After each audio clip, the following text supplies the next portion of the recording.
देखिए किस प्रकार से जिला पदाधिकारी लाव लश्कर के साथ क्रॉप कटिंग को देखने के लिए पहुंच रहे हैं। जैसा कि आप जानते हैं कि अभी धान की फसल की कटाई हो रही है, तो वहीं डीएम साहब धान की उपज प्रति एकड़ जायजा लेने के लिए खेतों तक पहुंच रहे हैं। आप देख सकते हैं कि इनके साथ कितने लाव लश्कर हैं। क्रॉप कटिंग को लेकर के बहुत सारी ऐसी बातें हैं जो हम आपको बताने वाले हैं।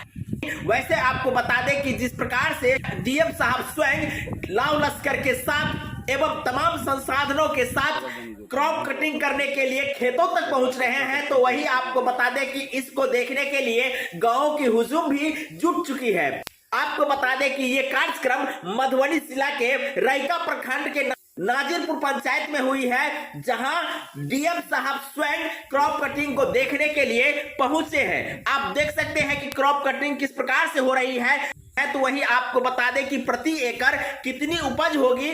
आपको बता दें कि क्रॉप कटिंग के लिए चयनित जो जगह है, वो जगह आप देख सकते हैं कि चारों तरफ फीता से घेर दी गई है और उसके नीचे जो फसल लगी हुई है उसे कटवाई जा रही है। तो वहीं आपको बता दें कि क्रॉप कटिंग करने के लिए कृषि विभाग के तमाम पदाधिकारी पहले से ही पहुंचे हुए थे, जहां सबसे पहले उस जगह को चयनित की गई थी जहां क्रॉप कटिंग की जाती। कृषि विभाग के तमाम आलाधिकारी सबसे पहले स्थल पर पहुंचकर उस जगह को चयनित किया था जहां क्रॉप कटिंग करके धान के फसल की उपज प्रति एकड़ कितनी होगी, इसके लिए जगह को चयनित की गई है। आपको बता दें कि क्रॉप कटिंग हो जाने के बाद यहां से धान के फसल को बांध करके उस जगह पर ले जाई जाएगी जहां धान को बारीकी से अलग की जाएगी। वो भी हम आपको दिखाएंगे कि किस प्रकार से पारंपरिक तरीके से धान के फसल को अलग की जा रही है। यहाँ मशीन का उपयोग नहीं की जा रही है। आपको बता दें कि 10 बाय 5 फीट की दूरी में फसल काटी गई है।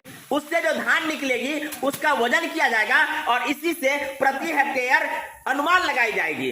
इतने जगह में कितने केजी धान निकली है वो भी हम आपको बताएंगे। आपको बता दें कि धान के फसल को बांध करके उस जगह पे लाया गया है और यहाँ लाने के बाद ओखली पर पटक कर या पीट कर धान के फसल को अलग किया गया है। अब धान के फसल को बांध करके तौला जाएगा। धान के फसल का वजन 10 बाय 5 फीट के आयताकार में कितनी आई है ये हम आपको बता देंगे। साथ में आपको बता दें कि धान के फसल का जो जायजा लेने के लिए डीएम साहब पहुंचे हैं, इसको लेकर के लोगों में क्या प्रतिक्रिया है और साथ में धान उपज करने के लिए किस प्रकार की परेशानी होती है या किस प्रकार से धान किसान उपजाते हैं, तमाम तरह की बातें स्थल पर पहुंचने के बाद बातचीत के दरमियान देखने को मिली है। 10 बाय 5 फीट के आयताकार में जो काटी गई है और उससे जो धान निकाली गई है उसका वजन 27.4 यानी 27 किलो 400 ग्राम हुई है। तो वही आपको बता दें कि इसमें बोरा का वजन 0.86 ग्राम है, जिसको रिड्यूस कर दिया गया है और अनुमानतः प्रति कट्ठा लगभग 100 केजी निकली।